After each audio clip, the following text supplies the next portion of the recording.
Today we're reading Matthew chapter 9, verses 18 to 34, and then moving over to Matthew chapter 13, verses 54 through 58. Then we're reading out of Mark chapter 5, verses 21 to 43, then over to Mark chapter 6, verses 1 through 6, and finally Luke chapter 8, verses 40 to 56. Now, why do we do it like that? Well, we do so because of the parallel Gospels. Matthew, Mark, and Luke deal with the same subject matter, and so in this passage today, or should I say in these passages, we keep the passages side by side so that you can get all the detail about each incident. We begin by looking at a resurrection and a healing. The hem of Jesus' garment comes into important play here. In the Hebrew, it's called the tzitzit, and read about that and see what the significance there really is.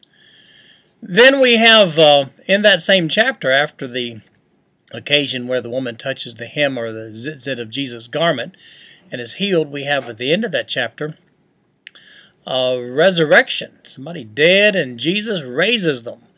Now that's interesting too in several respects, and you find more detail to that incident in Mark's Gospel, but they're side by side so that you can read all three.